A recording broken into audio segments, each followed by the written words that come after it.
ओम श्री गुरुभ्यो नमः। श्री भारती कृष्ण तीर्थ जी महाराज को नमन।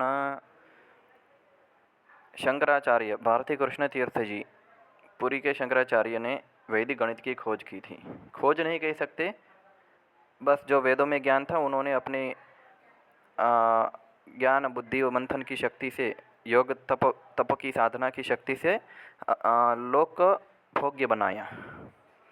तो पहला नियम है वैदिक गणित में, वैसे बहुत सारे सूत्र हैं, 32 सूत्र हैं।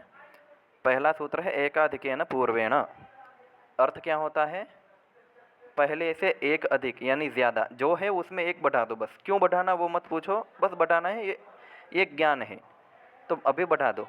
कैसे बढ़ाएंगे, कब बढ़ाएंगे, किस प्रकार बढ़ाएंगे वो हम देखते हैं उदाहरण के माध्यम से। पहले ये दो नियम पढ़ लेते हैं। नियम एक, इसमें दो सूत्र लगते हैं। एकाधिकेन पूर्वेण यानी by one more than the previous one. अंत्ययोः दशके अपि, यानी अंत्य यानी अंत्य का अर्थ होता है लास्ट वाला, अंतिम हिस्सा, अंतिम भाग। किसका? संख्या का। जैसे 1008 है तो 8 वो क्या है? लास्ट वाला, इकाई का अंक ही अंतिम माना जाएगा। या उससे विपरीत लेफ्ट साइड वाला पार्ट जो 1000 है उसको इकाई, इसको हम अंतिम भाग मान लेंगे। दशके अपि यानी 10, 100,000, 10,000 एंड सो ऑन। दश, शतम, सहस्रम, अयुतम। अयुतम यानी 10,000 जो हम सामान्य भाषा में समझते हैं। तो नियम एक कहता है दाहिने पक्ष का योग 10, 100, सहस्त्र, अयुतम, लक्षम, ये जो भी हो होना चाहिए। नियम दो है बाकी का पक्ष समान होना चाहिए। बाकी का पक्ष जो बच गया ना वो समान। तो उदाहरण से देखते हैं। जैसे यहाँ पर देख लो, कर्सर को देखिए, इसमें देख लो अभी 1020 है। 1020 को 1080 से गुणा करना है तो मैं कैसे अभी ऑब्जर्व करूँगा, देखूँगा, अवलोकन करूँगा। इससे हमारी अवलोकन ऑब्जर्वेशन पावर डेवलप होता है। यही वैदिक गणित का महत्व है। तो ये कहना चाहता है सूत्र कौन सा लगा? 80 और 20 ऐसा यहाँ पर विभाजन करते हैं तो दो पक्ष बन गए। एक संख्या को दो पक्ष में विभाजित करने की कला हमें होनी चाहिए। ये ऑब्जर्वेशन से होगा। यही तो वैदिक गणित की मुख्य आत्मा है, ऑब्जर्वेशन पावर। तो 20 और 80 100 होता है ना भाई। जैसे पहले नियम में बताया, दाहिना पक्ष का योग ऊपर नीचे दोनों का 100, 10, 100,000 जो भी है होना चाहिए, शून्य वाली संख्या में से होना चाहिए। बाकी जो बच गया वो 10, 10, कर्सर को देखिए तो ये जो 10 है और नीचे वाला 10 सेम होना चाहिए। तो दूसरा नियम, बस ये नियम फॉलो करना है, ये होना चाहिए। यदि मैं ये 10 की जगह मान लो भाई मैं 11 कर दूँ, अरे कुछ भी नंबर डाल दो, 55 और नीचे 10, तो ये अलग हो गया। तो ऐसा नहीं चलेगा, ठीक है। यहाँ पर भी मान लो मैंने कुछ और बढ़ा दिया तो नीचे 88 और ऊपर 20, तो दोनों का टोटल तो 100 नहीं होता, तो गलत हो गया, है ना। ऐसा नहीं चलेगा। हाँ, यदि मुझे 88 यहाँ पर लिखना है तो यहाँ पर 100 करने के लिए मुझे 12 लिखना पड़ेगा। 88 और 12 100 होगा, लेकिन अभी जो है वो हम रहने देते हैं। आपको समझाने के लिए ये बताया, ठीक है। तो ये नियम फॉलो होने चाहिए। अब चलो आगे कैलकुलेशन करते कैसे होगा। पिछले वीडियो में हमने यही कैलकुलेशन सीखी थी, किंतु नियम जो है अब हम अच्छे से समझेंगे। तो 80 को 20 से पहले गुणा कर लो, यानी 8 दूनी कितना होता है? ये 8 दूनी 16, तो ये 16 और ये 2 शून्य लिख देंगे। ये 2 शून्य जो है ना उसको पकड़ के खींच के नीचे रख दो। 16 से उत्तर आया, दाहिना पक्ष का काम पूर्ण हुआ। अब ये 10 को 10 से गुणा करेंगे तो कितना? अभी 100 ही आएगा ना। 10 को 10 से गुणा करने पर क्या 100 आता है? गलत। एकाधिकेन पूर्वेण, पहले से एक ज़्यादा। ये जो बिंदी दिख रही है वो कुछ नहीं, 1 रिप्रेजेंट करता है, एक का प्रतिनिधित्व करता है। तो 10 को 10 से नहीं 11 से, यानी 11 10 जा 110 आएगा। बस हमें यही तो चाहिए था। तो उत्तर क्या आया? 110 लेफ्ट साइड का बायां पक्ष और दाहिना पक्ष हमको मिला 1600। इसके बीच में गैप मत रखो। हम ऐसा लिख सकते हैं, ये अल्प विराम ऐसे देकर, ऐसा ही होता है ना, पहले 3 अंक छोड़कर अल्प विराम, कोमा, फिर 2 अंक। तो इसको कैसे पढ़ेंगे? ये हमारी संख्या पूरी हो गई भाई। ये उत्तर आ गया कि नहीं आ गया? इसको सही रूप से ऐसे गिनेंगे। चलिए वो उदाहरण देखते हैं। ये तो हमको उत्तर मिल गया। ठीक है, 11,01,600 अथवा संस्कृत में ये संस्कृत में कैसे पढ़ेंगे, एकादश लक्षम एक सहस्रम षट शतम, षट शतम ऐसा, ठीक है। श और श के अंतर में उच्चारण में जो है वो भेद समझना है, श श और स। यहाँ पर देखो अभी मैंने ऑलरेडी लिख दिया है 95 और 5 100 होता है, बाकी का 11 11 सेम।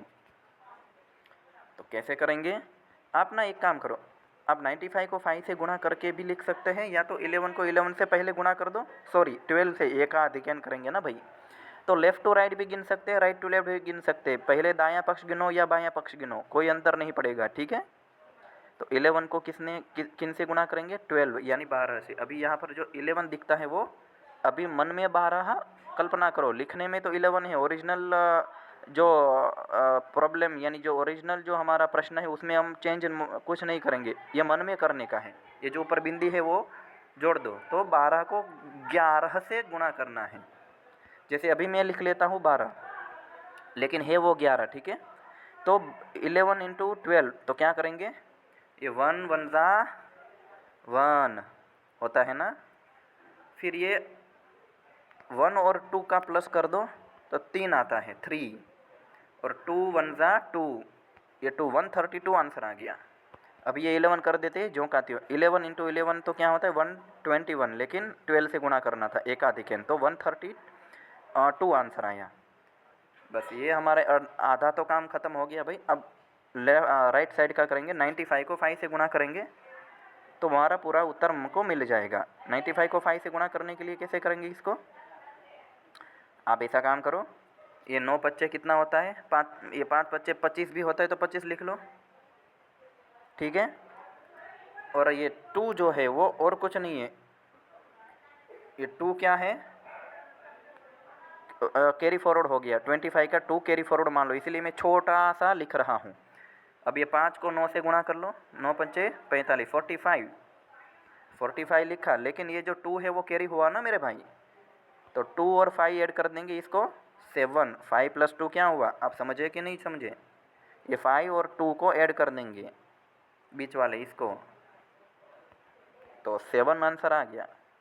लेकिन हमें 4 अंक में उत्तर चाहिए, क्योंकि ये 95 और ये 05 दोनों मिलाकर 4 अंक हुए, तो फाइनल आंसर हमको 4 अंकों में चाहिए, यानी आगे हमने 0 लगा दिया और कुछ नहीं मैंने चेंज किया, तो 4 अंक मिल गए ना। ऐसे ऊपर इधर देखो,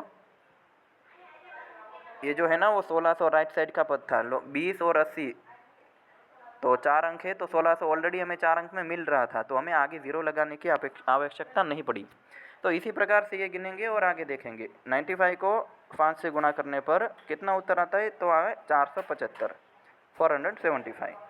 ये प्रश्न को हल करें, 11 को 89 से गुणा करेंगे।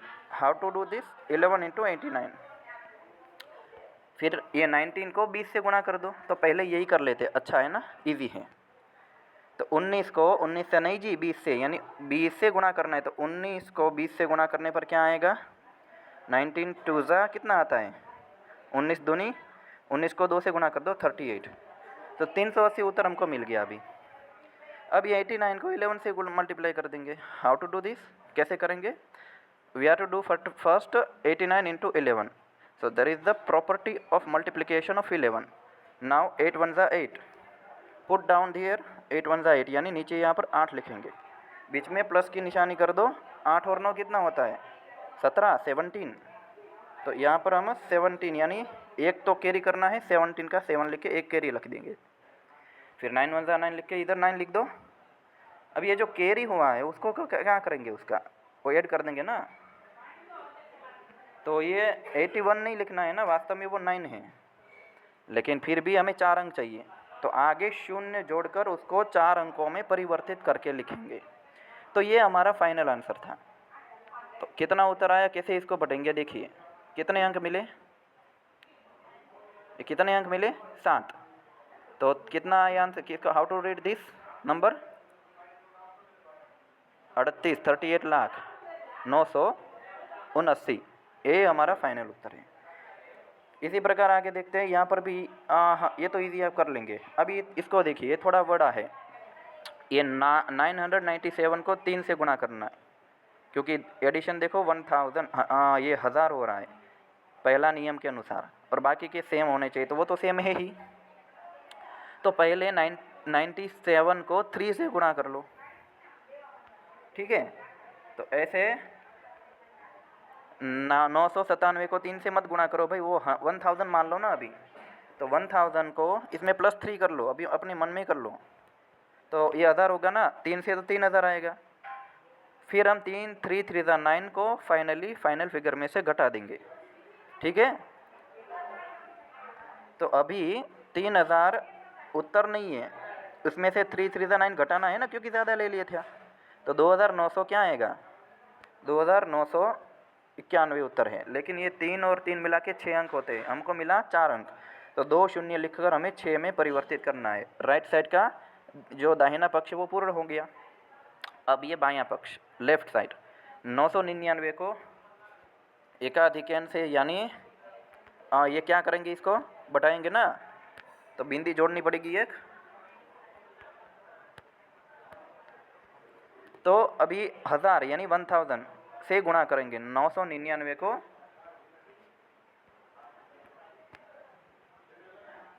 ये से। तो 1000 से ही गुणा करना है, 3 0 ही जोड़ना था और कुछ नहीं।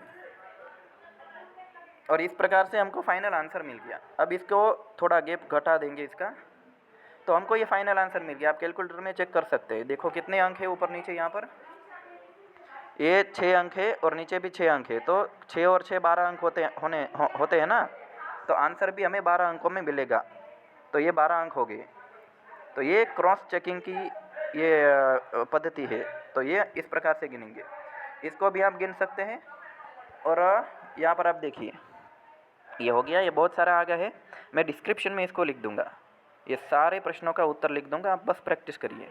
कुछ प्रश्न समझ में नहीं आए तो उसके लिए हमारी जो है कक्षाएं चलेगी ऑनलाइन गूगल मीट से, उसमें कक्षा में जुड़िए, व्हाट्सएप के ग्रुप में जुड़िए और आप प्रश्नों का समाधान प्राप्त कर सकते हैं। मैं इधर नंबर लिख देता हूँ,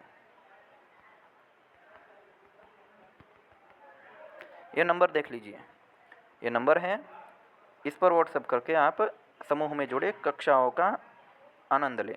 संस्कृत, वैदिक गणित, संस्कृत संभाषण भी सीखेंगे, गीता के श्लोकों का शुद्ध उच्चारण भी सीखेंगे। तो ये व्हाट्सएप नंबर में आप संपर्क कर सकते हैं। अस्तु, जय हिंद, जय भारत।